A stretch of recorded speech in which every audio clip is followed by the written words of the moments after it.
yëf yi moom dañ ko war a leeral mu leer nañ ba ñu xam ne blocage yi am féetewul ci Sëriñ Daaru Xudoos ci daara jële la féete ndax lépp luy tax ànd bi am rek daara ji def nañ ci seen kenn kat ñooy dem ci réunion yi ñooy yëkkati seen alal di joxe kuréel gi itam saa su ne mi ngi xaar ndigal ngir jàngal sëñ bi wala yeneen programme yu mën a am loolu lépp ngir bëgg ànd rek te lépp rafet ni ko sëñ bi bëggee kon nag ngalla ñoom nañu xoolaat seen bopp tàmbalee ci jëwri ji sëñ Yuusu dëgg moom dëgg rek leneen nag leneen la kon sëñ Yuusu man Matar Jenn ma wax ak yow ñëw nga sama kër nee naa la yow la sëñ bi jiital uufal ñëpp yaa war a uuf ñëpp te lii sëñ bi digle du lu woyof lu dis kan la lu màgg la ndax lu Cheikh Saliou bëggoon la ak mbooleem ñëppatu sëñ Tuubaa mooy mbooloo mi doon benn te loolu lu mën la lu yomb la itam lu yomb la dañuy def ba génnee kuréel 15 yi mu jëmbal ànd gi doy na sëkk bu ñu war a jàngale sëñ bi kuréel boobu doy na sëkk mooy tabaski wala korite wala yeneen événement yoo xam ne sëñ bi la ñu war a jàngal kuréel boobu mën na ko taxawee li ci des mooy yenn kuréel yi la ngeen bàyyi noonu ndax conservatoire lu sensible la ñoom Modou Sarr ak Baye Mor Ndiaye bi ñuy door a ñëw fii te ñu génne woon leen te daara ja bi ñu dikkee fii dañ leen a yaataloon bu baax a baax yaatal leen ubbi leen poste yi ubbi leen suñu bopp dalal seeni xel lépp ngir ànd rek liggéey Sëñ Tuubaa tey ñoom ñoo wëlbatiku di bind ay plainte naan dañuy plainte si dong yi Sëñ Tuubaa muy jëf yu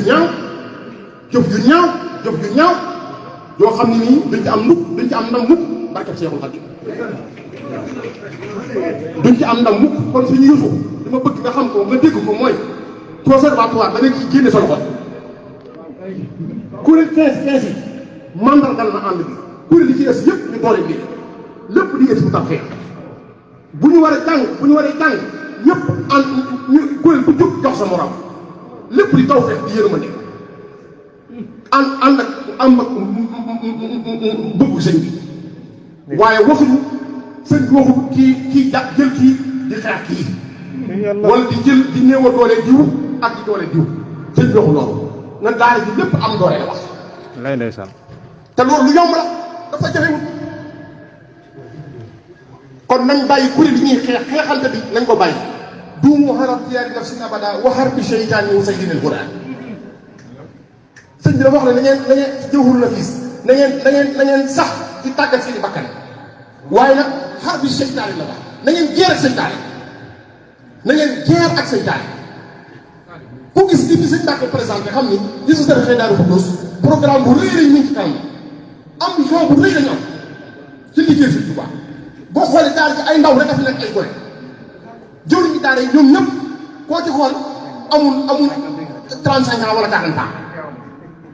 ñëpp ay gone rek la te gone yu takku te ku nekk daara ja nga ne yaa ngay doxal na mu ware daara jaa ngay yokk ñi di tabax daara yi di ami terrain pàkk yoo xam ne lépp tudd Sëñ Tuubaa lay jëm ak dundal yoon bi kon li Sëriñ Daaru Xudoos du ñu ñuy jàngal ko wax tuuti ku ko bëgg a def tuuti bi ndax sëñ Moussa waxoon nañu ko nee na ñam ngeen ñamati mooy mos ngeen mosam ñu la ko waxee woon kon du mbooloo muy jàngal ko sëñ Ahmadou Fall mu baax nii wax na ni ko bërki démb nee na liggéey bi day gën a yokk rek njàng mi neex na te liggéey bi day gën a yokk kon nañ gën a dalal xel yi te sëñ Yuusu laa bëgg mu dégg li may wax nga bàyyi kuréel Sëñ Tuubaa kuréel boo xam ni daa jàngal doomi Sëñ Tuubaa ba Sëñ Saaliw mu baax ni wax ne nañu ubbi barabu Sëñ Tuubaa mu jàng fa loolu du lu woyof du lu tur kon ndigalal doomi Sëñ Tuubaa la ci Sëñ Tuubaa kuréel ci am na loolu yi ak yeneen ñi nag sëñ Sidi Moxtaar bu ñu ko siyaaree bu leen ko fàttewul dañoo dem bay dem mu wootiwaat na ñëw ñu dikk mu ne lii ngeen def de ànd naa ci yéen fii ci guy nit bàyyi seetlu loolu yàlla na suñu borom doolu yërmande ci moom bokk na ci ñi àndal ci délégation di seen Sidi Moxtaar di wax loolu mi ngi toog kon ñoo ngi ñaanal Cheikh Mouhamadou Mountakha mu yàgg fi te wér njabootu Sëñ Tuubaa gépp yàgg fi te wér te ñun doon ngay ñu def fas yéene doon benn say te xam ni lu yàgg-yàgg di sëñ bi bëgg rek ay am ku ko bëgg a gàllankoor nag yaay gàllankoor ku ko bëgg a gàllankoor yaay gàllankoor jërë ngeen jëf